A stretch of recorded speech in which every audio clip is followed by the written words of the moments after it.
Yeah, thank you everyone for coming out. So I'm gonna talk to folks in the community. This is about much more than just the facts. Housing is an international human rights issue, and so I'm going to speak from that perspective. Speaker Marina Ortiz recently took a huge political risk in defending a freedom-loving patriot, as did I and many others in this community. We must now channel that same passion and energy to stop gentrification. As Oscar advocated when he spoke at the United Nations and here in East Harlem. That's right. Our representatives have also been very generous in funding many cool arts projects, no doubt. However strong our enthusiasm for our history and culture, concerts and murals and museums do not pay the rent.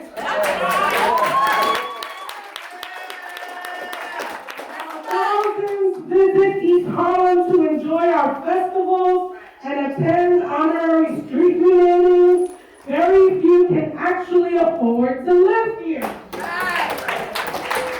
are 10 simple reasons why we should just say no to the rezoning, period, punto. No ifs, ands, or buts. Both the East Harlem Neighborhood Plan and the current rezoning plan are middle-class housing plans. They do not reflect the actual needs of this community. Even at the lowest AMI, rezoning would provide nada apartments for those who truly need affordable housing, and it would exclude our homeless population entirely. That's right. There are generous government programs already in place that offer lucrative financial incentives for developers to include, quote, affordable units in their developments. There's no need to hand over huge city-owned lots, community gardens, ball fields, micro lawns, and playgrounds to build mostly market rate housing. Why especially reward property owners who warehouse buildings all along 3rd Avenue and neglected our needs for over 40 years by now telling them the sky's the limit? Upzoning to allow 30 to 35-story market rate buildings will destroy the very fabric of what has historically been an affordable tenement community serving immigrants and low-income families. That's right.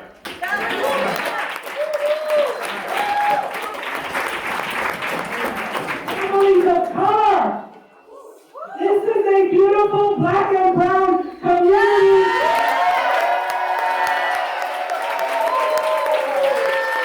It has been for almost a century now, and we're not leaving. East Harlem El Barrio will lose its precious cultural legacy and any political leverage we still have if this plan goes through, and so ice cream trucks and play streets will be replaced by more and more city bike stations and dog walks.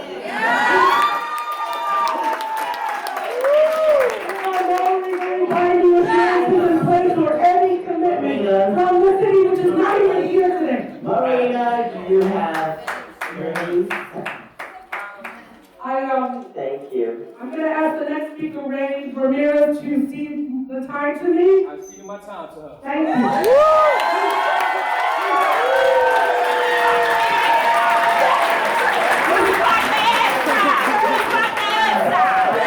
Okay. So there are many assurances. Your time.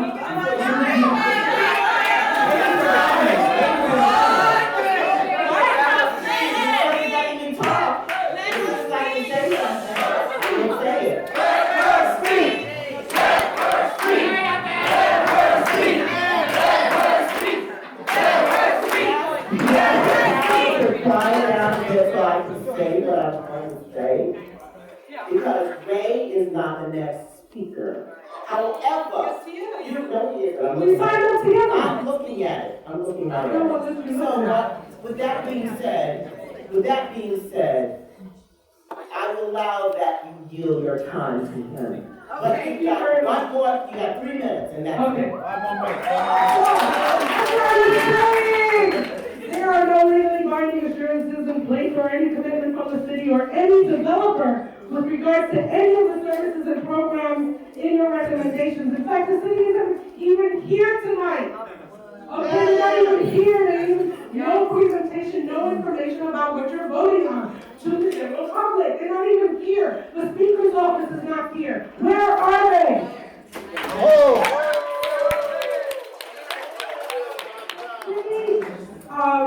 Estimates that only 17 people will be displaced. This is a lie and proof that the city does not intend to support any of your requests. 8. East Harlem was already rezoned in 2003 to allow higher density buildings and encourage developers to build, quote, affordable housing. I have repeatedly asked the Speaker's office for the number of low-income apartments she's brought to East Harlem over the last 11 and a half years. Her continued failure to respond does not inspire confidence in her sincerity in protecting our interests. And let's not forget, she's not going to be here after November. Queens Councilman Van Bramer recently took a stand against 50-story buildings. Took a stand against 50-story buildings in Sunnyside, right? Instead of defending us, our representatives have reneged on campaign promises and accepted hundreds of thousands of dollars from landlords, developers, construction companies, after vowing not to do so.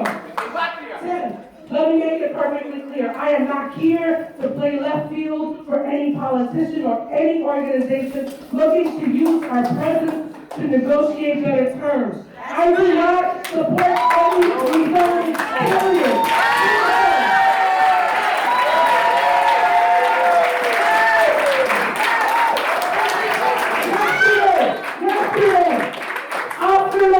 At the United Nations described the international depopulation of Puerto Rico and gentrification in Chicago as human rights issues.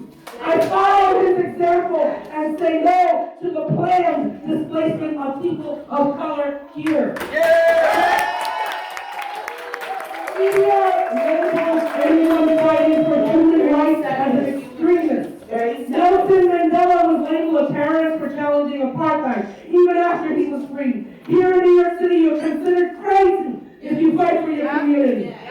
Cesar and Yolanda Garcia were both called coots because they fought to preserve their neighborhoods. And today, their work is being appropriated by the same planners seeking to destroy East Harlem. A developer had the audacity to invoke the Lenape community in their presentation for the Center of El Barrio project. Today, the city would have you trade one of the last few relatively affordable communities in Manhattan for the promise of a few trinkets. This city was founded on the violent displacement of the people of